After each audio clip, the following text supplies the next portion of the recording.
On this week's episode, we have Premier League and Northern Ireland legend Aaron Hughes, and a whole lot of this. I don't think is there ever a person that might have had a debut like yours away to the Barcelona in the Camp Nou. Am I right? It was. Whose boots were you cleaning? Who's did I do over the years? Peter's Beardsley's I did. Wow. Faustino Asprilla. Oh wow, too brilliant.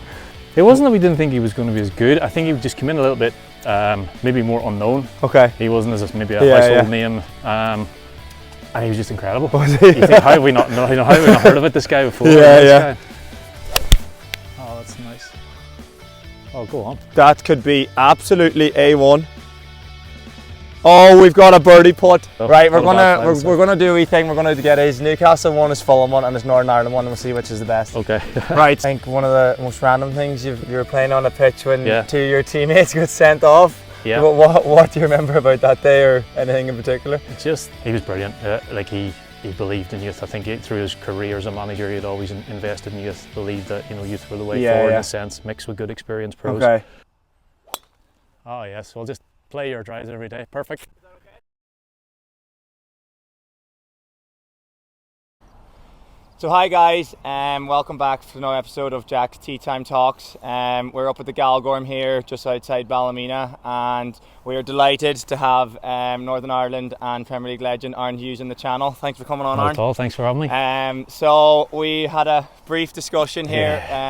My first time playing the Galgorm here, so he says it's a very challenging course. So we might play the match play later on. We'll go with the scramble. I think we'll go scramble. Yeah. So what are you playing off at the moment? I'm stuck on 14 at the moment. So 14. Stuck on 14. I'm off 10 off yesterday. So we're going to try and break par. We'll give it a go. Right, we'll give it a go. So we'll give it a go. Yeah, hopefully we can break it, and hopefully enjoy the video. Thanks. Yeah, we're a bit further up today on the tee, so it's probably line would normally be the right edge of that bunker on the right, but I can probably go a little bit further right just because we're a wee bit closer. So, okay. I mean, talk. Hopefully not snap hook it straight into the bunker, which doesn't really matter what line I take. Right, enjoy, play well. So hopefully we'll break par. Yeah, come on. Big ask, but here, let's give it a go. Why not? Oh, that was off the toe. Is that too far right? Yeah. There's no space over there. It opens up, but not that far. Oh yes, we'll just play your drives every day. Perfect. Is that okay? Yeah, you don't even need to see that bounce. You'll find it in the middle of the fairway. You'll find it in the middle. So good start from us. The one down the fairway. So your golf game, have you always played golf during the football, or kind of something you've kind of took into after? Probably more so now that I've finished. I Right. always fiddled around with it. Yeah, It's like just it was kind of the sport that a lot of other lads played, and at downtime would knock it around. When I was younger, played a little bit, but not to any level. Right. And it's probably only now that I've finished and have a bit more time, or it's become the sport that I. Yeah. Because I don't play any football anymore. Okay. I don't risk injury. Yeah. I can't afford an injury, so I guess that's why I enjoy golf, because even when you're playing against, or you're by yourself, you're still kind of playing against yourself, or playing against the course. So it kind of scratches that competitive itch. Oh, it is. But at the same time, time, being on the football pitch. Maybe a wee bit safer. And it just gets me out of the house. And it's up here is brilliant. I'm only 10 minutes from here. Yeah, especially in the summer nights when it's long, you can just nip out, get 5 or 6 holes, bring the dog for a walk. So any footballers you've played with who are good golfers, or if you had to pick, I always kind of ask the footballers who's the best golfer they've played it. Well, I didn't actually play golf with him, but obviously I played football with him. Yeah. But Jimmy Bullard. And Simon Davies when I was at Fulham, they were both very good golfers. Yeah. I think Jimmy's does a bit. I hear don't even start. I love him. So yeah, they're really good golfers. So you're gonna have to give it to him. Yeah, I'd say so. I can't think. He's the first one that hopefully comes I to might mind. be next if after that drive. Right, we've one in the fairway here. Hopefully get on the green for a wee birdie putt. Okay, super. I don't know where mine's at. Okay, so Aaron's just showing me the absolute incredible putting greens on his book. So he says it slopes a lot left to right here. So we've about 120, 125 out. Just going to hit a pitching wedge. Try and just stay right of the flag. Aaron says that's our friend. So try and put something on there, give us a good chance to start. Yeah, that's really That's nice. left. Go a bit. Get right. Go a bit. Okay. Oh, well, look, we're needed on the, to feed it. We're on the dance floor, as they say. So.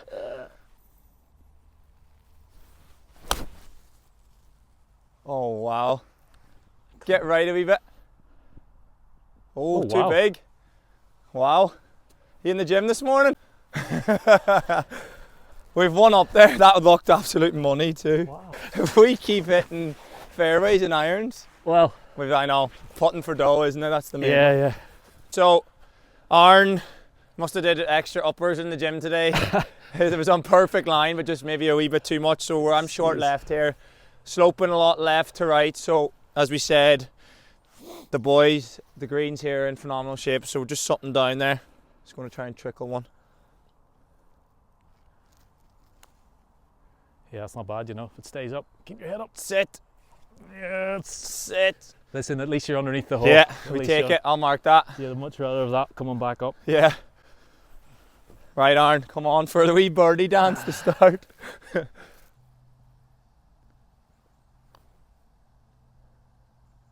Still. Good putt. So, yeah, Two good putts from there. See, yeah. Tap in, hopefully, for our par to start. Very good. There we go. Level 3-1, let's go. Right, so great start. You take a par in the first hole. Yeah, listen, you played that first hole well. So Cookstown man, Cookstown good Tyrone yeah. man. So what was it kind of like growing up in the Hughes household, kind of, and did you, any other sports outside of football when you were growing up, or were you kind of focusedly mainly on football? No, it was like there wasn't as much football on TV when I was growing up. Show my age here. At one point, there was probably only 4 channels on the TV. Right. You know, so no, I pretty much any sport going, I would have a go at it. Yeah. Football, played a bit of hockey at school as well. Athletics in the summer. Yeah. So kind of just all around enjoyed sport. Football obviously went down that route, and that's the one I went down with. But I was always quite an active kid. I'm not one to be sat around too much. I was trying to have to be do something, and that's kind of what it was like back then. And was there, so if you had to pick a stage where you were like, right, I'm going to take this football really serious, was it like a competition? I know the Milk Cup's big up here. Isn't it? I don't know, was it the same? Was it called Milk Cup at that time? Or was there anything that at that stage that you were like, right, this is for me, and put your full attention to it? Again, it was different the way it is now, because I didn't really start playing boys club football until I was 13. Okay. It was all school football. You know, and then I got into, it was a local club in Portadown. I was asked down one weekend because they were short some players. Okay. Played like a year there. The Old Man United School Excellence, which was up in Belfast, we played against them, so they invited me up, like training once every 2 weeks. Right, brilliant. And from there I joined Lisburn Youth. Yeah. But really that was only the last 2 years of the high school. So I think that's when my football started to become serious, because until then I was still playing, you know, hockey, school hockey, etc. And I think it was sort of towards those last 2 years of high school where I was getting a bit of interest from clubs, and obviously football seemed to be going in a slightly more serious direction. And then I ended up played in the Milk Cup for the boys brigade. We actually played against Newcastle, and that was kind of how they saw me, and then passed me across for trial, and so that was it. The rest is history. But I think the Milk Cup, like the opportunity, even when I was that 14-15, I think we were one of the only Donegal county teams that went to it. But I felt like a lot younger, like maybe before me, that was like the competition. If you did well over there, was that kind of your focus going into that? Look, if I have a good competition here, you never know what could happen. A little bit. I don't think I really thought about it in that regard, that I thought, right, I need to put myself in the shop. But no, I just loved playing football, so and it was just another opportunity to play football. And I think just given the Milk Cup and the history and the hype around it, and the teams that came there, you know, for us, you know, your opportunity to play against like Newcastle or Man United, or you know, some of the big teams, you know, some of the teams that came up from down south as well, like big sort of boys clubs. So it was a really, really good tournament, good standard, and I loved the playing in the Milk Cup, really did. Brilliant. Right, and we'll touch on the kind of briefing into Newcastle here. So I would probably just head an iron to the middle of the fairway and give myself a wedge in. Okay. But feel free to have a go, and we'll see who you end up. Sure, we're going for a scramble here. So do you want to head first to get one down there, or will I hit one? Yeah, do you want? I maybe do that. Okay. I might try and get one in the fairway and let you have a rip at it. Right, so Aaron's going to try and put one down in the fairway, and then I'm going to get the big stick at it. Yeah.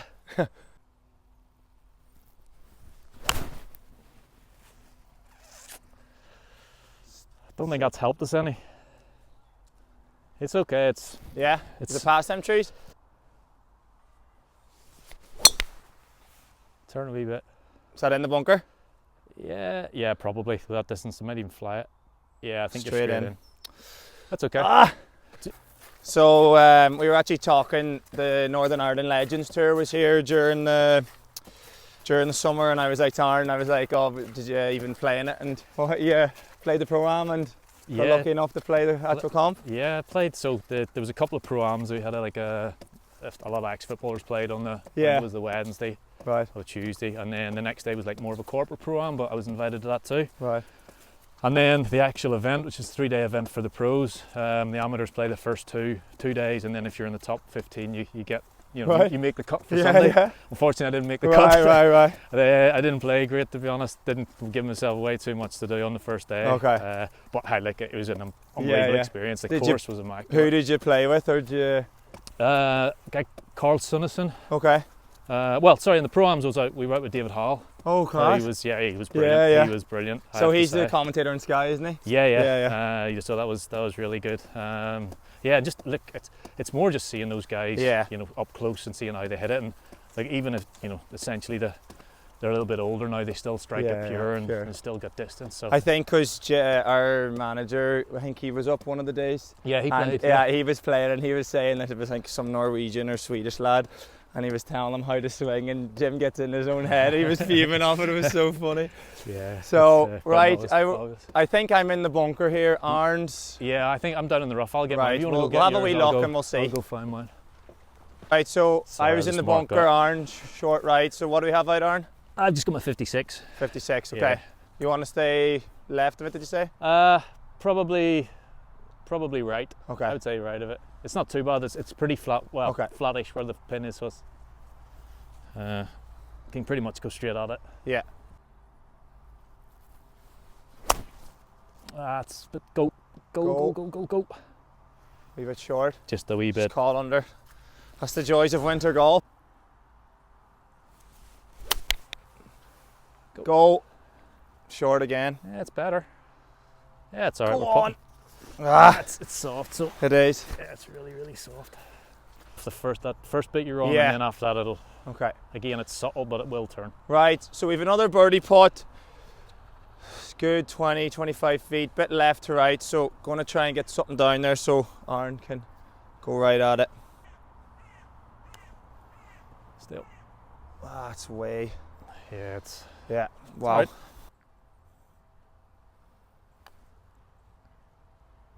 Turn. Oh, brilliant. Another hopefully tap in par. Go on. Do you want me to mark that or you? Come on, easy. Nice. Right, level through 2, great start. Par 3 next, is it? Par 5 next. Oh, par 5, right. You can hopefully a wee birdie dance coming. Definitely get the driver right. So you kind of touched on it there at the Mill Cup. Newcastle was the team. So how did that kind of come about, and kind of talk us through kind of when you went over there as kind of a young boy? Off the back of the Mill Cup, playing against them really. Got invited across for a trial, went across, loved it. As I said, sort of then over the next couple of years, signed on schoolboy forms, and then for the last year of school I was flying over every couple of weeks, just on a Friday night. So what was that, 16, 17?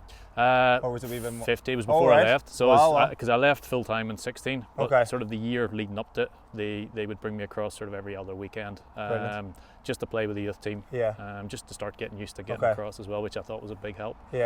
And then went across at 16, full time, and that was kind of the start of my career. Did you, going from that, say, more like semi-pro to a full-time setup, what were the things that you found a bit challenging, or the things maybe that you took under your wing? I wouldn't even call it a semi-pro setup. It was very much just boys club football. As I said, the structure back then isn't anywhere what it's like now. I was having to get used to a lot of things, just full-time football. But look, at the time, We went straight into the building where the first team were. Right. So like you were rubbing shoulders with the first team. Yeah, you were yeah. kind of, you know, seeing what they were doing, watching them up close. It was an era when we were still doing jobs, so cleaning Okay. boots, you know, making sure the equipment's Yeah, out, yeah. cleaning physio rooms. So Whose boots were you cleaning? who's did I do over the years? Peter's Beardsley's I did. Wow. Faustino Asprilla. Oh So wow, his two was- brilliant. They were the two probably stand out. But, Right. And obviously, so I know you made your debut, was it 19? 97. Yeah. Yeah. So, but since you signed, what, like, was there any person that kind of took you under the wing to give you that confidence to be, when that's so young, thrown into one of them, probably the more established teams in the Premier League? I wouldn't say there was any one particular player. Okay. I think I was just I was lucky to be in a dressing room with a real good group of pros, Okay. real experienced pros. Yeah. Like around that time, you know, when I first went, it was Keegan's entertainers that you Yeah, know, yeah. just got picked for the league the year before. I was showing him the video. Do you remember? I'd love it if we beat them. Yeah. So, Right. that was kind of the dressing room I was around. I wouldn't say I Okay. was in because I was still a young player. I was Yeah. still a youth team player. And then probably the 18 months after that, when I started to get in and around the first team, around my debut, Right. you had pros like obviously Shearer, Yeah, you know, Gary Speed, Warren Barton, Yeah, Stuart yeah. Pearce was there. Like I could go on through the list. Yeah, you know, yeah. a lot of experienced players and players who essentially 2-3 years before I'd been sat watching Okay. on TV. So Yeah. you kind It's of mad. balancing that. You know, you're a wee bit starstruck, but at the same time you're trying to do a job. Of course. And I don't think, is there ever a person that might have had a debut like yours? Away to the Barcelona in the Camp Nou, am I right? It was a wee bit surreal. So talk us through that. Did you know you were going to be playing, or was it just... No, we just in the first half, both our centre backs went down. Philippe Albert got injured, Right. and then at half time, Darren Peacock came in injured, or I can't remember the way Yeah, around yeah. it was, but basically we lost two of our centre halves, and and about 5 minutes before the second half began, Yeah. I just got the nod to say, get yourself ready. Right. And What age? No time to think about it. 18. 18. So, Wow. Yeah, it's look, it's one of those ones. Yeah, Looks Pinch pretty me good in moments, the isn't CV. it? So, Yeah. Right, well, another moment here. We Yeah. need this is a tight driving. So Aaron, you can go up first. You're going to hit a 5-3 wood, is I'm it? going to hit 5 wood because if I spray it a little bit too far Okay. right, there's a lot of trouble up there. So I'll try and go Right. safe. So split the bunkers, hopefully, and I'm going to get the big stick at it. Oh, Bit right? yeah, it should be okay if I can see it. You know the line anyway. Yeah. It's over that top. Yeah, very good. It's not big enough to hit that bunker, is it? No, you're fine there. Actually opens up the fairway really well. Nice. Yeah, Bit very short, bit off the toe as well, but we're down there. Right, so Aaron just skewed it a tiny bit right. I'm just 2 yards off the fairway here, so we're about 235. Just going to get a hybrid. There's water over that right bunker, so Aaron says to keep everything left. Stay left. So just try and hit one straight, hopefully. Oh, yes. Go on. It's not big enough. No, but that's perfect. Is it? Yeah. Listen, it Yeah. gives Gives you a me chance gives to me go a for chance it. to take some pressure.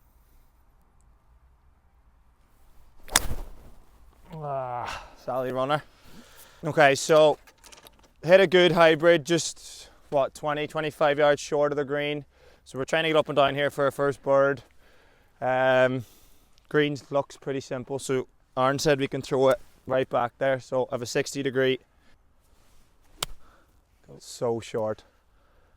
Sorry, we still got a birdie putt. I was too. I know. Look on the. I was too.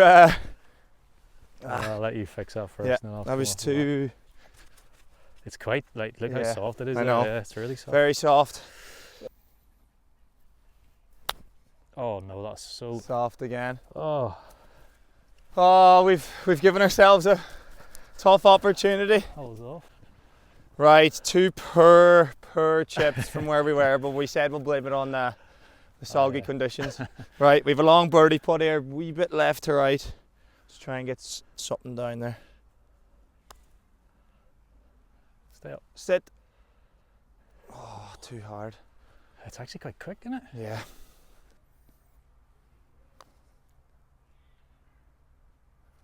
It's gorgeous. Gorgeous, come on. He's good with the putter. Right. Right, and yeah, I think I'll mark that. Just marker. Yeah, it's rather just to be safe. Right, in for a par, hopefully. Yeah, listen, middle of the cup, no break, just hit at the back of the hole.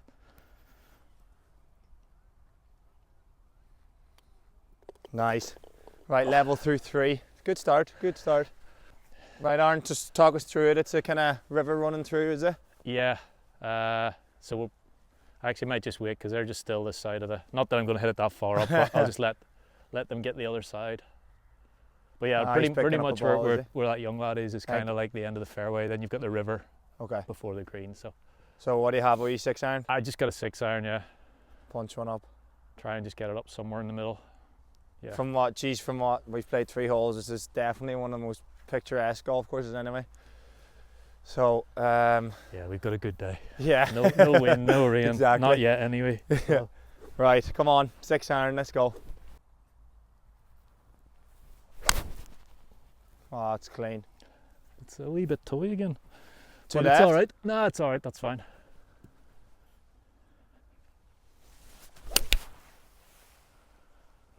Yeah, that's all right. It's a bit on the right side. Nah, you catch the fairway there. Yeah, that's perfect. Right, nice. We've 2 down there. 2 down there. So we kind of touched on your debut into Newcastle, but it was probably the next year that you found yourself firmly in the team. Was it was it Ruud Gullit at the time? Yeah. Right. Yeah. I probably would still class it as being in and out a little bit. I was still on the fringes. I think if you can call yourself an established player, it probably wouldn't have happened until Sir Bobby came in. Okay. A lot more regular games with him, but yeah. Under Ruud I would have seen myself as a fringe player, still trying to find my way and break in. But what was Ruud like? Because I know the kind of Dutch way of thinking, very like get the ball down. But I know the couple of stories maybe the English lads share didn't see maybe eye to eye at times. But what was it like under the stewardship of him, and what did you learn from him? I think again as a young player, sometimes you're not as aware of what's going on as maybe, because you're just getting your head down, you're just trying to do well every day and hope the manager likes you enough to keep you around. So he was very sure of the way he wanted to play. Quite direct, quite in terms of his instruction. I guess I probably didn't really appreciate playing under someone like him until afterwards. When I think back, of course, given his experience. Like it was as you say, there was other stuff going on at the club at the time. For me, I was just trying to keep my head down and play well and get myself in the squad. So I don't look at it, take those experiences, even maybe not the negative ones, but the not so good ones, and actually it's all part of learning. Of course. It all made me a bit more robust for further down the line. So, and as you said there, kind of maybe at that period when you're young, you're in and out of the team. Like, how did you was it kind of like your attitude in terms of like, sometimes maybe some weeks you're playing, some weeks, how did you keep yourself kind of motivated to go in, or was it just because you're in such a good kind of culture around the place that they kind of kept you like that? I just think I had no other option. It was I couldn't afford to go in and sulk or not. I was still very much a young player. I still had to earn my place. I still had to, I was competing with, like, as I say, senior pros with 200-300 games under the belt more. So I never really felt in a position where I could sulk or feel upset about not playing. I kind of had to earn the right or that run the games first. It was when Sir Bobby came in and I started to play a few more games and felt maybe a little bit more established, let's say. And then the couple of years, 2-3 years under him, it was a really good period for the club as well, playing Champions League football again. Of course. I'm always like that, as a young boy, kind of coming when you say you're Ruud Gullit was the manager, and then Bobby Robson comes back. That that name nearly just puts nearly shivers down. Probably a lot of Newcastle fans already. But as that kind of young lad coming in, how did he put your arm around your shoulder? He was brilliant. He believed in youth. I think through his career as a manager, he had always invested in youth. Believed that youth were the way forward in a sense, mixed with good experienced pros. So any opportunity he had to try and throw a young player in and allow them to give them the opportunity, he did. Thankfully, he did that with me, and I was lucky enough to be in a position to take it. But he just motivated you to go out and play the best. He made you feel 10 feet tall. He was so enthusiastic about everything that you did. And look, when it wasn't going well, he put his arm around your around the shoulder as such. Yeah. He also, give you sort of a little bit of a kick up the backside. Yeah, too. yeah. But So his man management skills would definitely incredible, be incredible, brilliant. One of the best. So yeah, he was certainly. Having gone a few years before, I remember like my first World Cup that I remember was 1990. Right. He was the England manager at the time. Yes. And then to think, not even 10 years later he was my manager. It's pretty ridiculous. crazy when you think about it. Yeah, right. We have two. What should we? Do I have probably better angle in? Go yours, maybe just a better angle. Okay, so we both kind of hit similar shots. About 120 out of a pitching wedge in hand, like that first hole. Hopefully something down there. Yeah, go a bit. Yeah, that'll be alright. Middle of the green? Yeah, be good. Yeah, it's up perfect, there. Perfect. It would have been. It was right line, wasn't it? Oh, it's all over. Please be the club. Sit. Oh, shot. Yeah, we'll take it. Pin high left. Yeah, what hopefully. a shot. Okay, so it's always good going second. You can get a read. So I'm middle to the right. Aaron just probably we were closer, but it was a bit more slope. Now this is fast, but Aaron says I'm confident, so hopefully it might be our first birdie dance. That's out. Just tap it down the hill, a wee bit right to left.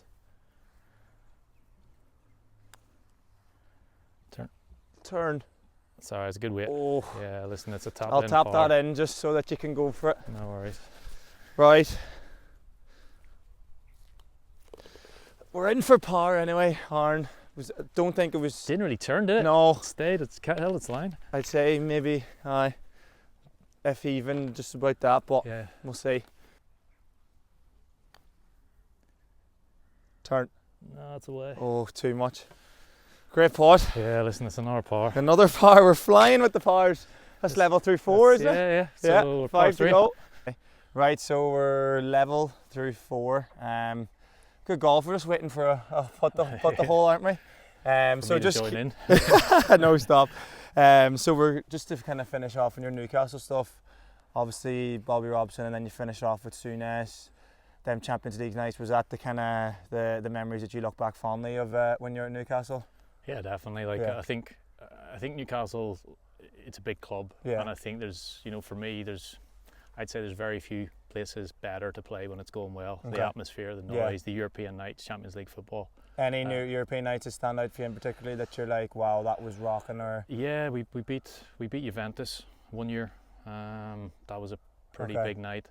And although I didn't play, I think it was the first campaign I made my debut in, the home game against Barcelona. I was on the bench when they won 3-2. Wow. Keith Gillespie that night was on fire. And Tino obviously got his hat-trick. So brilliant. While I wasn't on the pitch, that experience as well. But yeah, just being able to play in those big games and in that level of competition at a club like that, 55,000 people in the stadium, it was a good education. Exactly. And we were actually talking about it now. Obviously, you can't go into much depth, but I think one of the most random things you were playing on a pitch when two of your teammates got sent off. Yeah. What do you remember about that day, or anything in particular? Just funny. Someone asked me about this at the weekend as well. It was just one of those random things. Sorry, just about Lee Bowyer and Kieran Dyer, wasn't it? Had a fight during the Aston Villa game.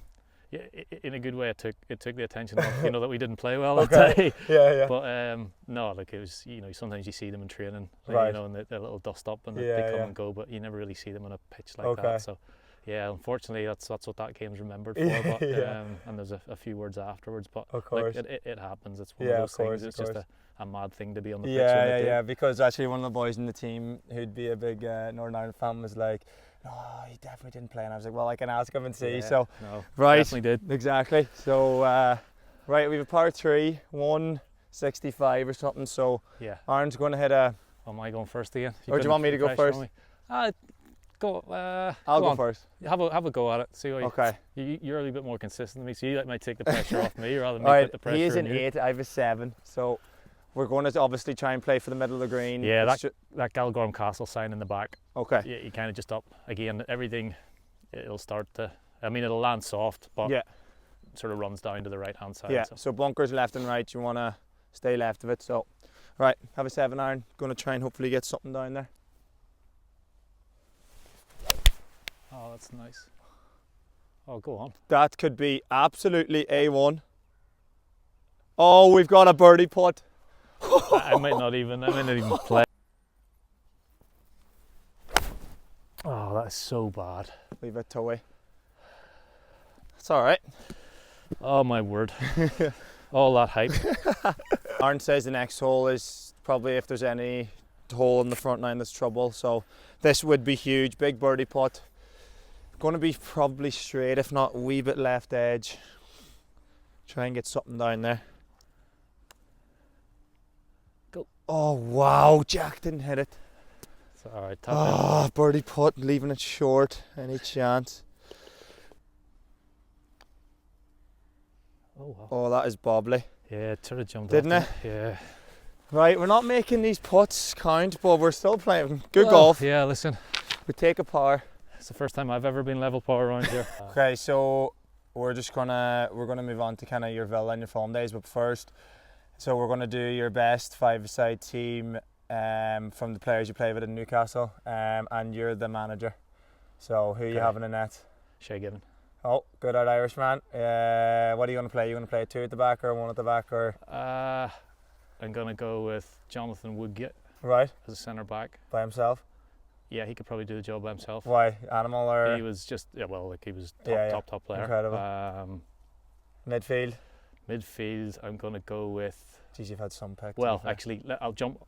It's an obvious one at the striker. Yeah, Shearer, sure. right? Okay, speaks for himself. Midfield, I'll go Gary Speed. Right. Alongside. Yeah, probably alongside Kieran Dyer. All right. Yeah. Right. So what does Gary Speed give you? Everything. Right. Consistency. Yeah. Just high standards, high levels all the time. That's exactly what he was. Just an ultimate pro with the ability to match. Okay.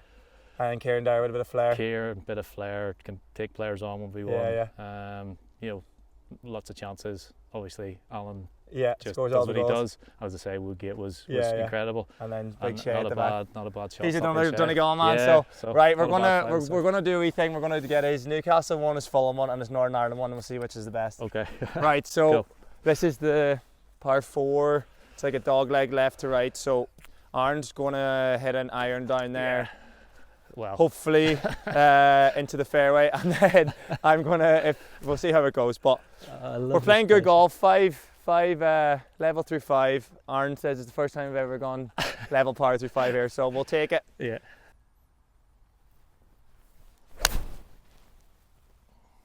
Gorgeous. Keep turning. Go. It's sorry.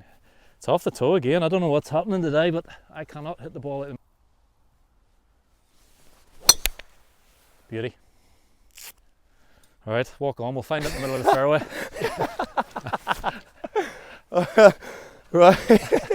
Right. So obviously your time comes an end at Newcastle. Was it tough saying goodbye, or was it kind of something that you needed a bit of a new challenge? No, it was definitely tough. Yeah. Definitely tough. Obviously, I'd been there since I was 16. Of course. I was very, very settled there, and I knew there was a bit of interest from Villa. Yeah. I suppose what surprised me is how quickly it happened. Okay. It's sort of one minute you're there and the next you get. Okay. It's done. Right. So, but yeah, like it was. Was your contract up, or did they buy you? No, they bought me. Okay. So contract wasn't up, so essentially it was sold. Right. But yeah, like I guess at the time too, first time I'd been sold, first time I'd moved. Yeah, there was a lot yeah. going on, a lot to try and process. So like you kind of just have to know yourself. You just have to kind of deal with it and you move on and. So and under two, David O'Leary, wasn't it? Yeah. And Martin O'Neill. Yeah. So obviously first off moving from the beautiful northeast down to the Midlands. What was that like? And then kind of Villa. What was your time at Villa like? Yeah. So probably, as I said, being the first move, just getting used to different places and. We just like Kira, our youngest, was only a year old, so just trying to get the family life settled as well. And just adapt to a new team, new teammates, etc. Like it was 2 years. I probably learnt a lot again, more so when I left on reflection. Probably picked up a lot more than it was maybe more difficult than I realised it was at the time. Okay. But that was just maybe more so from just how we settled and and what kind of players were playing at Villa at that time? You likes of Kev Phillips up front, Patrick Berger, Juan Pablo Angel, Olaf Melberg, Gareth Barry was there. Tommy Sorensen in goal. So yeah, look, big players as well. And but another massive club, isn't it? Yeah. You always kind of hear the stories of like, you know, obviously they're kind of back to fruition now, but you kind of going from one big club to another, like it's probably seemed hard going it, was it? Yeah, look, and you're going to. What was different was probably where going from Newcastle, there's only one team in the city. Yes. You're in the Birmingham where there's two teams, you've Villa and Birmingham, and then you've West Brom not far. So yeah, like it was, as I said, at the time maybe didn't realise it. It was maybe tougher than I thought. Yeah. Our first season probably didn't go too well. Okay. And then David left at the end of that first year. Martin came in. Right. And that was the start of kind of obviously a successful period for Villa. I know obviously you moved on, but could you tell from working with Martin that you could tell that the foundations were there? Yeah, like the new owners came in as well, so they were looking to build. Right. And yeah, like I actually got on well with Martin. Okay. In the end, he actually was. He called me right before I left or after I left, and it sort of was really honest with me to say, like, I could have kept you around. You're sort of a good pro to have around, but there's no point keeping me to sit me on the bench every week. So too good of a player. Yeah, well, no. So was grateful for the fact that he allowed me to move on, which started another chapter at Fulham. But of course, we'll touch on that. Brilliant. Yeah. Right, let's see us. Okay, I need where did I walk over mine there? Right, we've been so unlucky. I'd say 3 or 4 yards left. So I'm going to hit it here. Aaron gets a club length, so we might be a wee bit left, but I'm just going to, we're about 150 out, going to try and hit an 8-iron round these trees, bunker front, so if we're missing it might not be too bad. Nah, fat. That's a heavy lie. Yeah, short. It's alright. Yeah. It's alright. We'll get a chip from there. Yeah. I'll try and sadly. Oh, gorgeous. Go. It should be there. Sit. Shot. What a shot. When I needed you. Come on. Telling you, the partners, we are flowing, the two of us. Come on.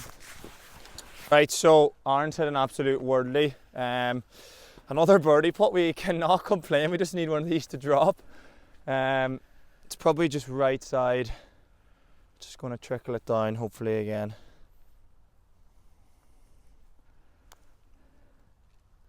Turn. Oh. Didn't move, did it? No, not at all. Great weight. Straight, yeah, great putt. We're in for a par again. I'll take it. We'll take it. Come on. No, that's buzzer. Didn't turn it off. Unlucky, we're here. It's a terrible putt. So that's level through 6. We've 3 to go. So we've a par 3, par 4 and par 5. So if we're on to the last, we could be going under here. But tough par 3 coming up. Let's go. Right, par 3. As you can see, bunkered left, water short right, 120. Going to hit that pitching wedge again. Try and get something on the green. Get left. Go, go, go, go, go. Sit there. Yeah. Just came out of it. Came out. No, it's heavy. I'm left. Stay up there. Oh, it's alright. It's alright. 2 putts at it. Okay, so I was short right. Aaron off the left here, so we're probably going to take his. To be honest, we're just trying to get something up there. It's a tricky enough putt here, kind of going right to left and then left to right, so just trying to get something down there.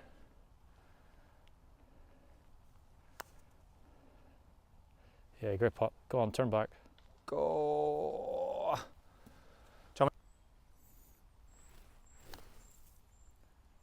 Come on, get up. Go. Great putt. Get in.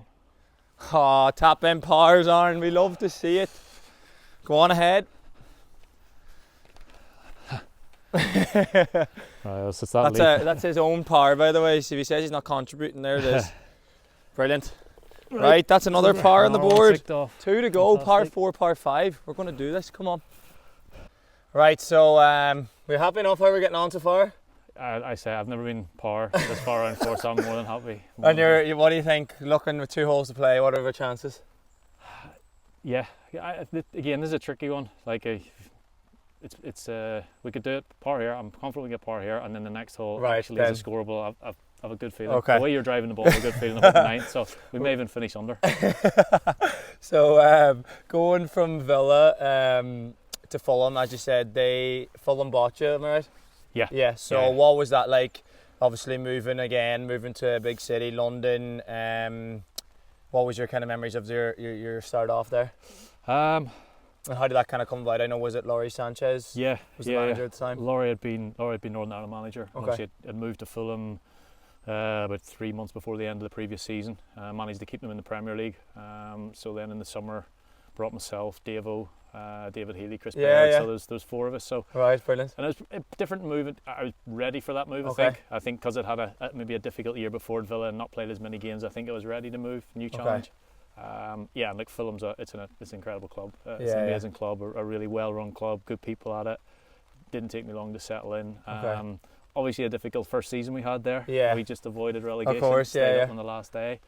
And then from there, we go on this incredible sort of couple of seasons where we end up in the final of the Europa League, just missing out. So again, good club to be at. And what was that? Obviously, that run. I know Roy was the manager, wasn't it? So going from that, like, was there much difference between the management styles, or was it just Roy kind of took everything that was under fruition and kind of built his up to that game? He's probably one of, if not the most detailed manager I've worked under. Okay. Every day in training, repetition, real fine detail of tactically where you should be. Right. We never really played five-a-sides. Everything was very much with a purpose. Structured. Even the possessions were structured. And did you prefer that kind of style, or did you prefer the kind of more like go out and playing competitive side of it? I liked it. It was the first time I'd ever really had it, if I'm being honest. Okay. So something different. Again, learning something different. I really enjoyed it and probably benefited a lot from it at a time. I suppose at a time of career where, because I hadn't been playing maybe a lot the year before, needed a little bit of stability. Okay. I loved working under Roy. He was a fantastic manager, and again, another one similar to Sir Bobby is enthusiasm for the game and out on the pitch every day, taking training, leading on it. Okay. Not one of these managers that are kind of just the manager nearly sitting behind. He was brilliant to work with. Wow. And obviously that run, I know obviously going through into the final, but what kind of do you remember of that? Like any memorable games, or was it just the whole kind of cup run and it all? Yeah, there was a few memorable games in there. We beat Juventus 4-1 at home to go through. Geez, you have the number over Juventus, don't you, in European games? It was they beat us 3-1 away. Okay. And in the home game we knew we couldn't, best not to concede, and we conceded after like 2 minutes. Okay. Or quite early on in the game. Yeah. So basically I had to score 4 to go through, and we did. It was an incredible night at the cottage. We played Shakhtar Donetsk during that campaign, which were probably the best team we played in that campaign. Okay. We was that when Willian and all played for them? Wow. I remember them. We scored early. We actually scored quite early on. Okay. And then for the rest of that half, didn't touch the ball. Okay. They were incredible. And out there again, hostile atmosphere. We scored off a set piece, and then we're able to hang on and get the win out there. I think we drew out there. So it was obviously to go to the final, and it was Atletico that beat us in the final, which were a pretty decent side. Forlan and I remember. It was. I don't think anyone expected it, and given we'd started right in the early rounds way back in July. It made it even better. Pretty good run. We just unfortunately came up just one short. Yeah, right. Well, this might be on his list if we break par here. Okay, so we have a par 4, pretty straight. There's a wee bit of water on the left, but if we get something fading off this tree, we should be okay. Rain's coming down, so the conditions are getting a wee bit soft underfoot. Oh no. See, now you put me under pressure. Oh no. Oh no. That's my fault for jinxing it, saying we're going to go under par, isn't it? Oh no. Wow. Right, I'm going to go iron and just get us in the fairway, hopefully. Oh no. Is that okay? Probably not. Okay, so Aaron's, we found he's just up against the tree over here, so he's just going to chip one out, and then maybe I can hit it a wee bit further on. Okay, perfect. Sit down, Sit down. Yeah, perfect. Right. I'm going to hit Nate Aaron. Going to try and draw the absolute life out of it. Don't know where that is. It's just in the rough. Right, we're going to get up and down of our lives here. Okay, so after saying we're in great spot here, we've given ourselves a big up and down. So we're about 135, We've chipped out from the trees, so have a 9-iron, front pin. It's time to play one, Jack.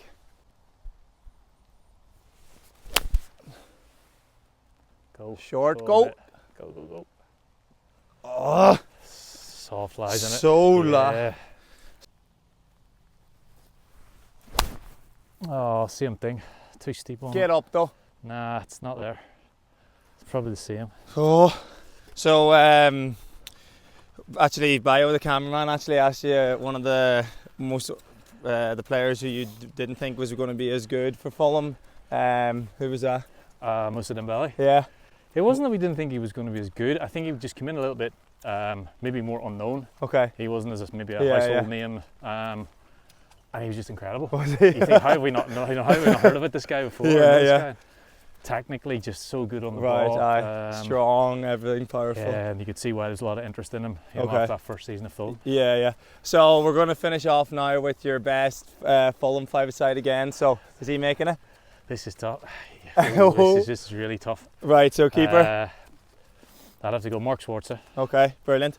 Are you going to go one at the back, or are you going to... I'll go Brede Hangeland at the back. Where's he from, Denmark? Norway. Norway. So he's holding the forward at the back? Yeah, in the middle of the field. Oh, this is tough, man. So who are you thinking? Who's in your head?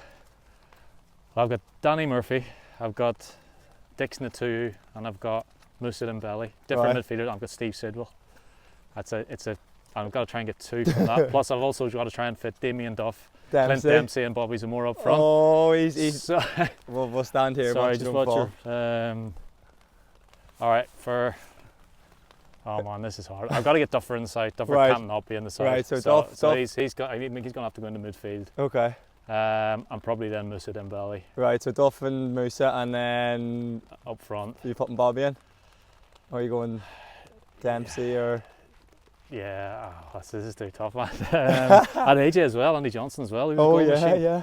Oh man, I'll have to go Zamo. Right, so Schwarzer, Hangeland, Duff, Moussa, and Zamora. Yeah. Wow, what a five-a-side.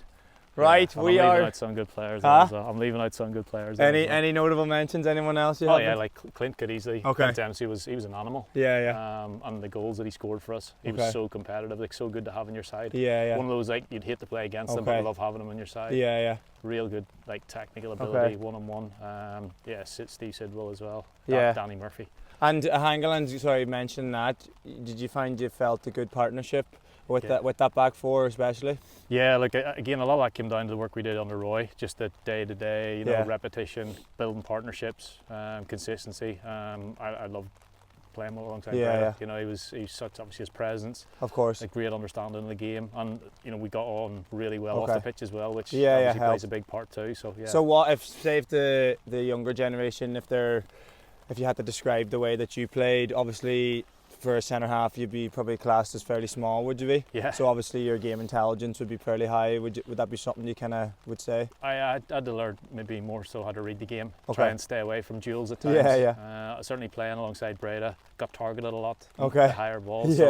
Just meant I had to go and work in the gym more to work on my vertical jump and timing and headers. So and then probably a little bit going back to my younger days of athletics and all the rest set me in good stead, because I used to do things like high jump, things like that. So the more explosive stuff. In a weird way that all helped further down the line without really realising it. Brilliant.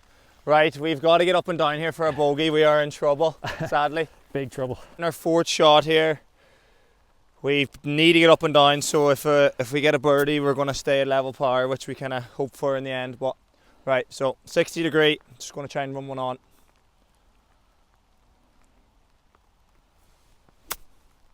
Get up. Go. Oh my God. Soft.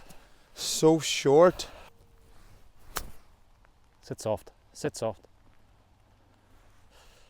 Ooh. All right, we got to putt at it. We're going to have to hold one. Yeah. Big bogey putt here. It's going to be fast, just off the right edge, I think.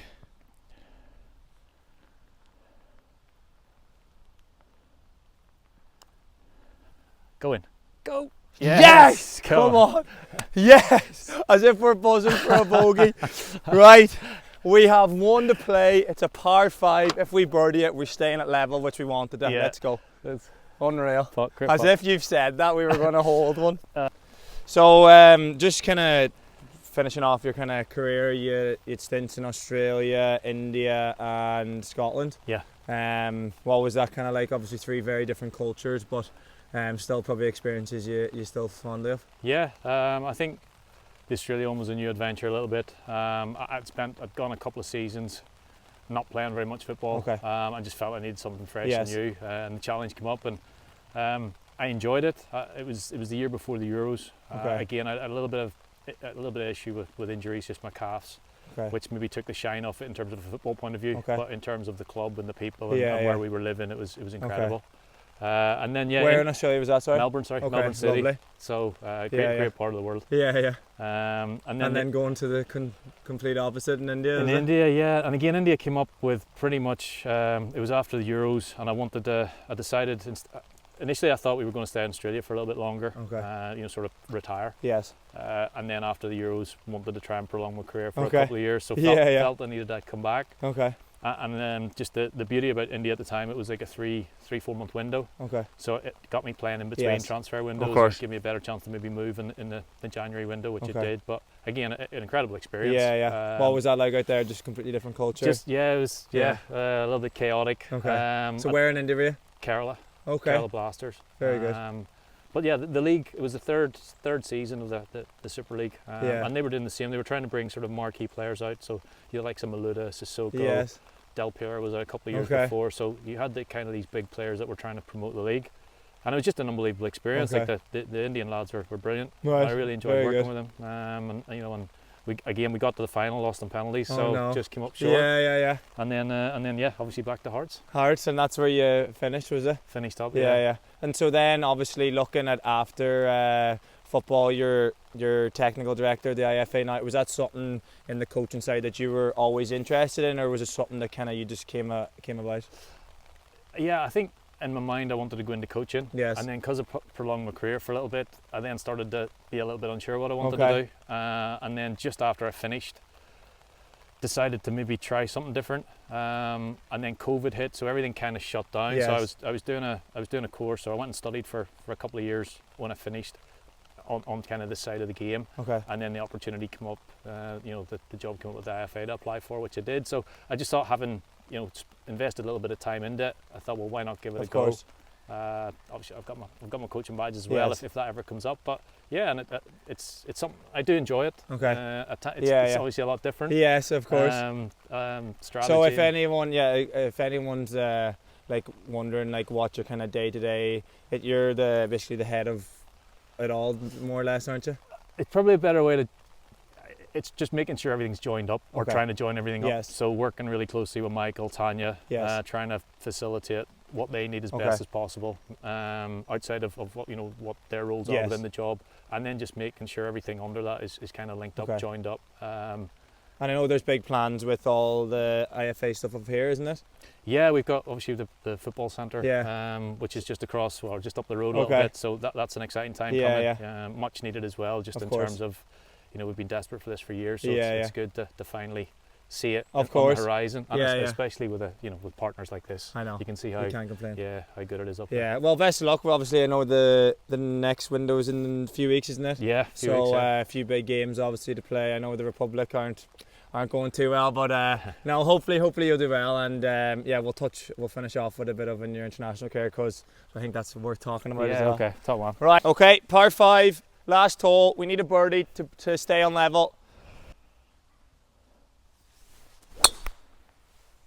Oh, it's not turning.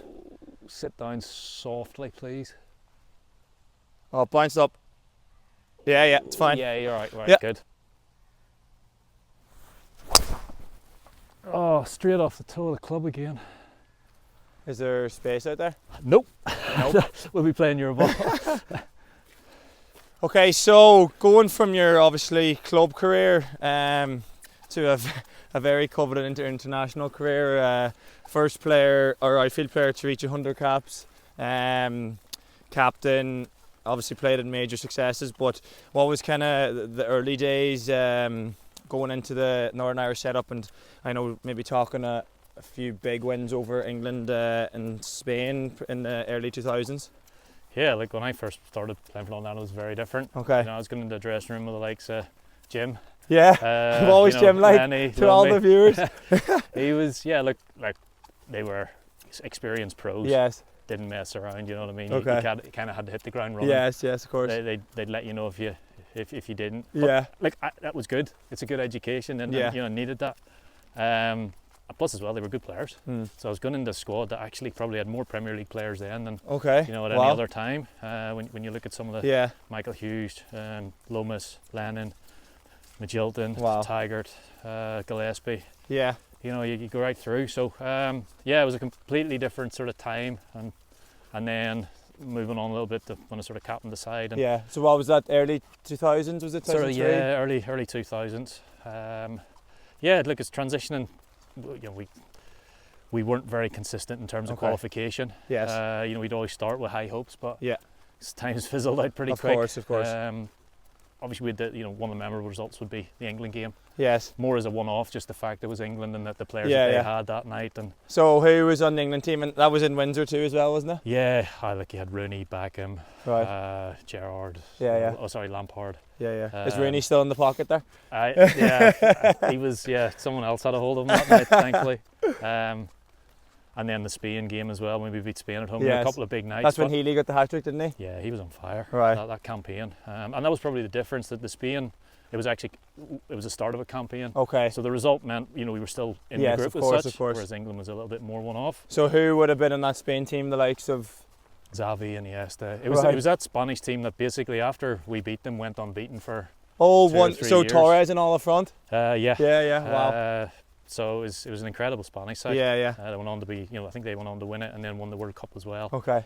So not a bad team to beat. Not a bad team to beat, yeah. But and then obviously through the years you actually retired, and then you came back out of retirement, didn't you? Briefly. Yeah. Briefly. So how come did you just feel you were at an end to retire, and then what kind of changed your decision about coming back, or was it just Michael O'Neill giving you the curly finger? a little bit of both. I think it just got to the point where I was getting in my 30s. Yes. It was a big commitment in terms of travel and getting back from a 10-day international window and then having to get ready for a Premier League game 3 days later. And I kind of just felt maybe it was time for a change because, as I say, we always sort of turned up with good hopes, but it fizzled out pretty quick. Okay. So I think maybe just I lost a little bit of belief in it as well. Yes. And then Michael came back and very quickly changed my mind. Okay. Said all the right things. Yeah. Brought me in as probably the best decision I've ever made. And then going, obviously, the 2016 Euros, that was probably, would you say that's the highlight of your international career? Obviously qualifying for a major tournament, playing in big games in France. Yeah. That was the dream, to qualify for a major tournament, to play in it. And even then, that year before, as I said, I was at Melbourne. I'd struggled a bit with injury, didn't have an awful lot of game time under my belt. So I think just to be part of it, I was pretty excited to end up having played, a fair bit of the minutes in the tournament. And obviously the Ukraine game as well, to be part of a team that won. So it couldn't really get much better than that. And would you say that's if you're looking back on that, were you looking at it as the whole experience, or was it, say, that Ukraine game kind of tops it all off?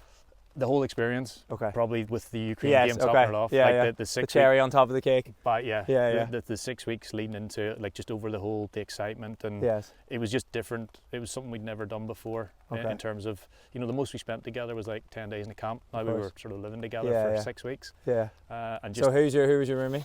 We were in rooms by ourselves. Oh wow! Jeez. Yeah, so we splashing out. Yeah, but no, again, that group, that squad was a pretty special squad. So it was great to be part of it. Brilliant.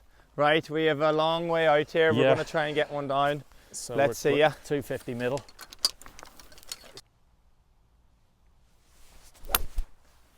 Go on. Oh, please be big. Go. No. Oh no. That is plop. Oh wow, that is huge, surely. Turn. Oh, by the way, shot.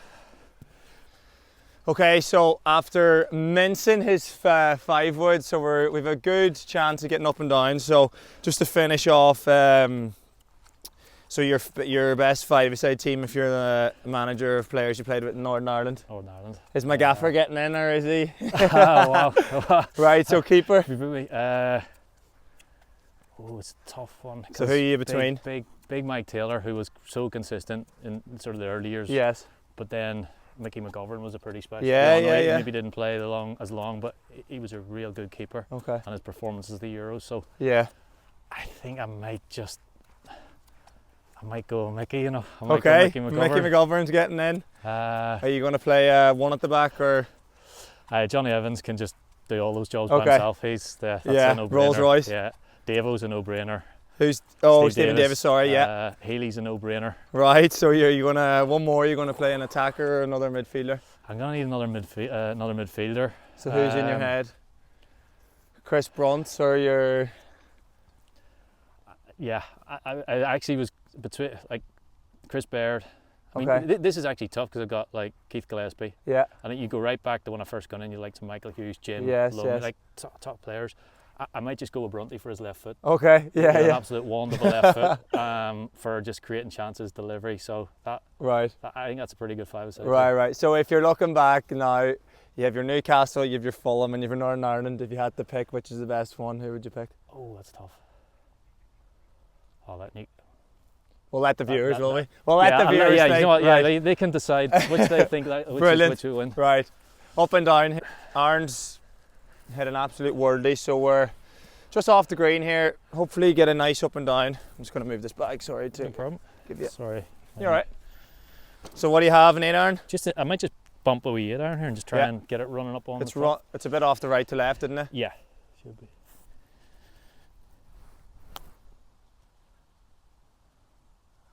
Aaron, get in. What a shot! Love it. Right, that's letting me go in. Go straight at it. Straight at it. Oh, nice. Spin. Wow. That bounce kick, killed it. Right, we've 2 up there. Hopefully a tap in par. Well, it looks like from here, but have you seen Jimmy Bullard's birdie dance? No. So when he does it, you have to go like this when you dance. If you don't do it, I'll do it. Don't worry. You do. I'm not. Yeah. Listen, that's you just put it in. Jimmy's copyrighted that. I don't think I could. Nice. Birdie, Aaron. Listen, top man. Thank you for having me on. Pleasure. Right, we Enjoyed birdied the last, so we stayed level par. Okay, so we're just going to finish off with a few quick fire questions, teammates and the perfect footballer. So quick fire questions, best player you played with? This isn't very quick, but I'm going to say Ruud Gullit. Okay, best player you played against? Ronaldo. Okay, brilliant. Best manager you've worked under? I'm going to go 3. I'm going to go Sir Bobby, Roy and Michael. Okay, brilliant. Favourite stadium you played in? Anfield. I was a Liverpool fan as younger. It was always a dream to play at Anfield. Okay. But St James is in the new camps, obviously up there. Okay, brilliant. So favourite cheat meal. So if you're cheat meal. Getting away. Chinese, probably. Chinese, okay. So if you've dinner booked with a force with 3 others, celebrities, dead or alive, who would you have? Oh my word! What a question that is. So it can be sport, it can be anything, anyone that you're. I'll probably go. I'll try and stick to sport. Probably Kobe Bryant. Okay. Tiger Woods. Brilliant. Rory. Rory? Yeah, why not? Brilliant. So last one. So if you could pick a team to win the trophy for out of the teams you've played for, who would it have been? It probably would have been Newcastle because they were due a trophy for so long, but since they just did it earlier this year, I'm going to go Fulham. Okay, brilliant. Right, so now we're going to do teammates. So this is of your Northern Ireland teammates. Okay. So you can pick whether it's the 05 team or 06 team that bet or the 2016 team. So you can pick which one. Which one? Yeah. Do you want to go more 2016 because people probably... Yeah, 2016, yeah. Okay. So players, so who's the best player? Davo. Stephen Davis. Johnny, I'll go Davo. Yeah. Teacher's pet. Who's Michael's right-hand man? Teacher's pet. Josh McGuinness. Yeah. Biggest moaner in the team? Oh, there's a few. Maybe Josh. Big G. Big G. Like Gareth? Somebody, yeah, big Yeah. Gallon Collie. Okay. Did they be a joker? He'll kill me. So who kept everyone laughing? Lafferty. Like, Right. Yeah. He's he wins that hands down. Okay, easy. Best trainer? Best trainer. Best trainer. Probably Corey Evans. Okay. Corey was, Corey. Brilliant. And so last two, so if you're stranded on a desert island, one person you'd want to be with?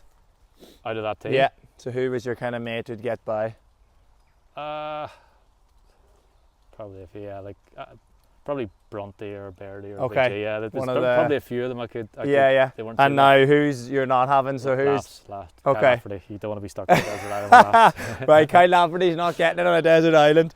And right, to finish, so we're going to pick the perfect footballer. So this is with players you've played with. Okay. So you're not allowed to pick the same person twice. Okay. So I'll just give you the heading. So it's right foot, left foot, heading, strength, speed, dribbling, and then football IQ. Okay. So right foot. Right foot, Chris Baird. Chris Baird. Left foot. Bronte. Chris Brunt. Heading.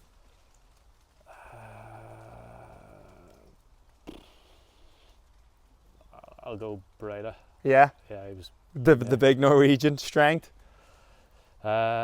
Strength, Dixon 2. Okay. Midfielder, isn't he? Yeah. Speed. Speed would have been. Speed. Well, there's a few. Who's you thinking? Duffer in there?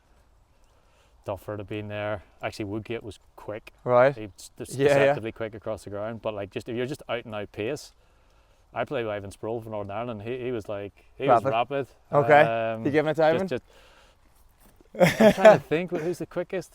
Yeah, like I might go Woody. I might go Woodgate. Jonathan Woodgate, probably unexpected. He was quick, yeah. Dribbling. So you've had a few. Dribbling, one-on-one. Yeah, Clint Dempsey. Okay. And last one, football IQ. Football IQ. So who's the brains behind everything? Oh, there's a lot there. Who's giving you mentions? Actually, Danny Murphy was intelligent footballer. Okay. Knew the game, Davo. So yeah. I'll go with Murph. Murph. I'll give him a shot, right. yeah. Brilliant. Thank you. Okay, so we finished up after 9 holes. We've birdied the last, thanks to Aaron. Well, after that, you got us in the fairway. Yeah, you did the rest. So no, but I think it was more than we deserved. It was a brilliant day. Obviously, a wee bit wet towards the end, but no, I really appreciate your time. Obviously, getting even by on camera, just like listening to some of the stories. Obviously, through your career, the amount of experiences you had, whether that's with your club or your country, it was great to get your insight and so much stuff. And I hope you enjoyed the day. And thanks for everyone at Galgorm for having us. Definitely, we'll be up again. And yeah, there'll be plenty, hopefully, a few more videos before the year's out when the weather hopefully gets a bit better. And just want to appreciate. Thanks a million, Aaron, for coming on. Having me. No problem. Thank you. Good luck.